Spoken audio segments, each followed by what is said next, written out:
Saya mendapatkan artikel yang diterbitkan oleh Indonesia at Melbourne yang diterbitkan oleh Melbourne University yang berjudul 2024 Elections, Tested Candidate, Anies Baswedan.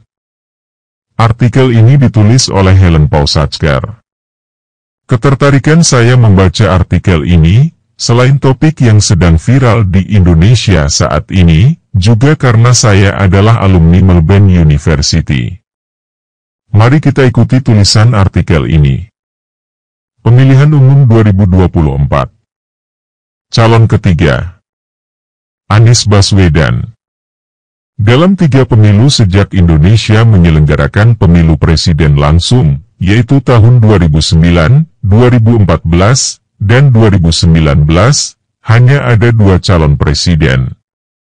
Namun ketika pendaftaran dibuka pada 19 Oktober 2023, kemungkinan besar kita akan melihat ada 3 orang bersaing memperebutkan jabatan puncak, yaitu Prabowo Subianto, Ganjar Pranowo, dan Anies Baswedan. Hal ini membuat kemungkinan terjadinya pemilihan putaran kedua antara 2 kandidat teratas.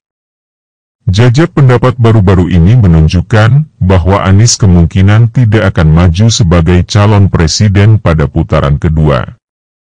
Namun, terlepas dari itu, ia tampaknya bertekad untuk tetap mencalonkan diri dengan dukungan dari Koalisi Perubahan untuk Persatuan.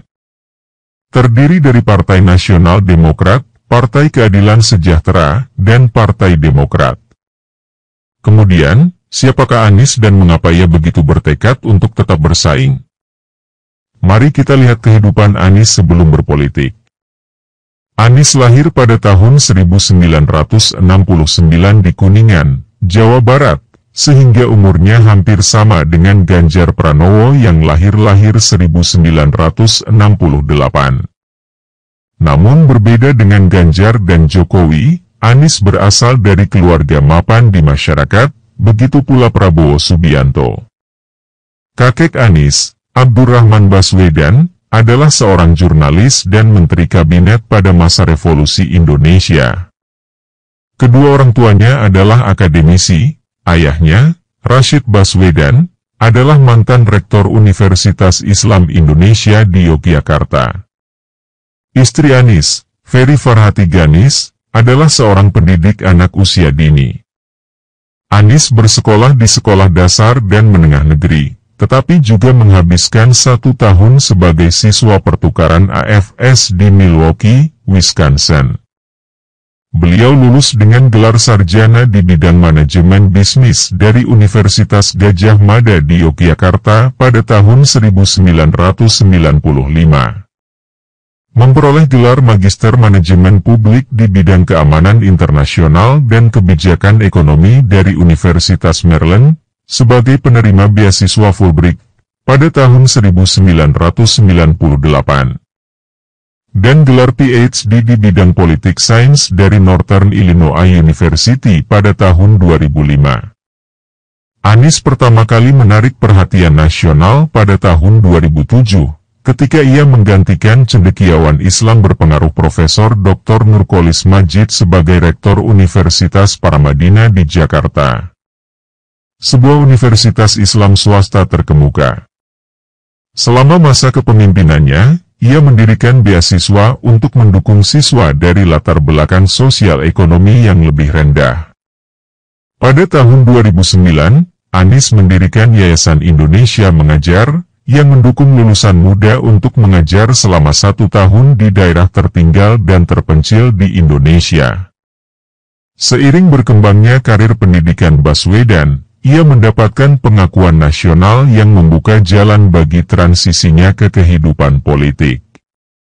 Seorang politisi lahir. Pada tahun 2013, Anies diangkat menjadi kabinet transisi untuk presiden terpilih, Joko Widodo.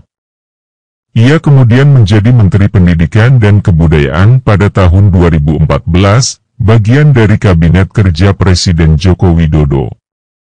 Anies melakukan perubahan kurikulum dan menetapkan uji kompetensi guru untuk meningkatkan kualitas guru.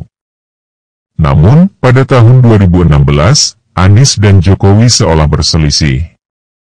Anies dipecat di tengah kritik atas kinerjanya dan tudingan tidak memprioritaskan program Indonesia Pintar yang diusung Jokowi, yang memberikan bantuan kepada siswa dengan sosioekonomi rendah. Ia kemudian mengincar jabatan politik baru dengan mencalonkan diri pada pemilihan Gubernur Jakarta tahun 2017 dengan Sandiaga Uno sebagai pasangannya.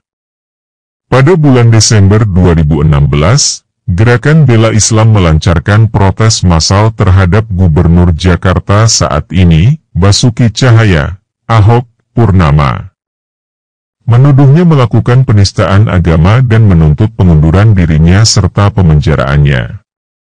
Anies bersandar pada kontroversi tersebut dan taktik ini membantunya mengalahkan saingannya, yang pernah menjadi wakil gubernur ketika Jokowi menjadi gubernur Jakarta. Sebelum peristiwa ini, Anies dikenal sebagai intelektual muslim progresif, namun kontroversi tersebut mengisolasinya dari para pendukungnya yang moderat, yang percaya bahwa ia telah mengeksploitasi kampanye hitam, etnoreligius untuk mengklaim jabatannya. Setelah dilantik sebagai gubernur ibu kota negara, Anies fokus pada tindakan praktis untuk mengalihkan perhatian dari kampanye yang memecah belah. Selama masa jabatan Anies sebagai gubernur, sistem transportasi dirombak dengan diperkenalkannya bus listrik, Mass Rapid Transit Jakarta, dan sistem pembayaran tarif tanpa uang tunai, yang penting untuk mengurangi kemacetan lalu lintas dan mengurangi polusi udara.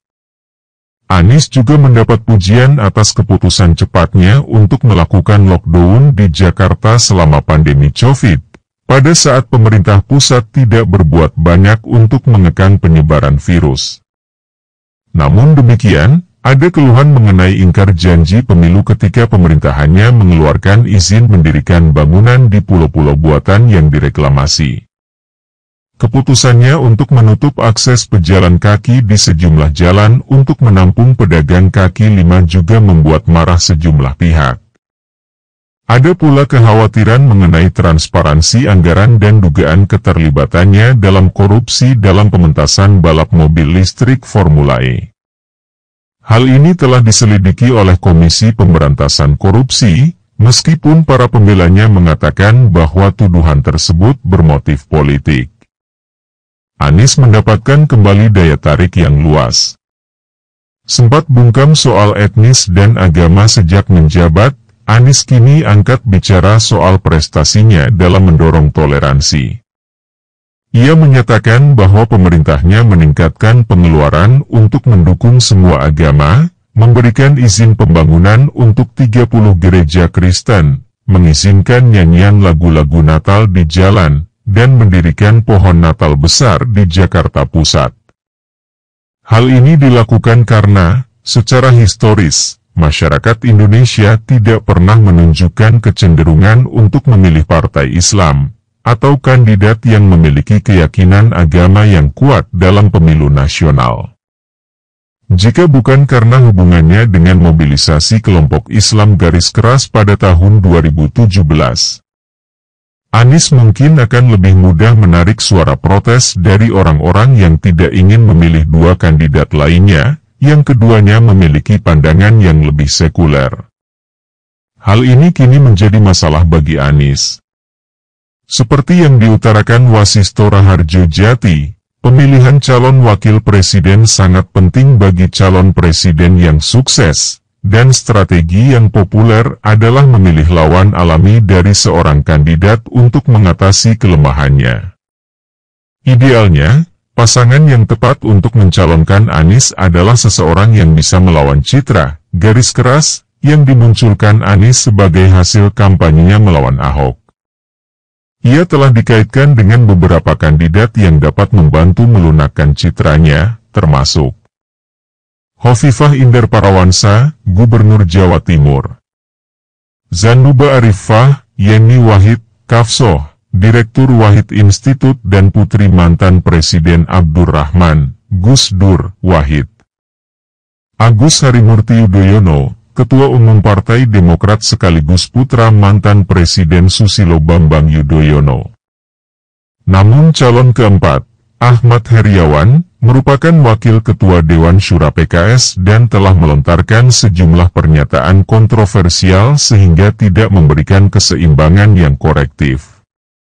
Sebuah tim 8, yang semuanya berasal dari Koalisi Perubahan untuk Persatuan, telah dibentuk untuk membantu Anies memilih calon wakil presiden. Mereka mempunyai pekerjaan besar di depan mereka. Jika mereka tidak dapat menemukan kandidat yang mempunyai daya tarik luas, prospek kemenangan Anies tidak akan bagus. Namun nasib politik bisa berubah dengan cepat di Indonesia. Hanya sedikit orang yang memperkirakan popularitas kandidat presiden abadi, Prabowo Subianto, setelah kekalahannya pada tahun 2019. Untuk saat ini, Anies sedang belajar dan melakukan rebranding. Dan apapun hasilnya tahun depan, usia masih berpihak padanya, jadi dia akan mempunyai kesempatan untuk berlari lagi. Mungkin itu sebabnya dia begitu bertekad untuk tetap mengikuti perlombaan.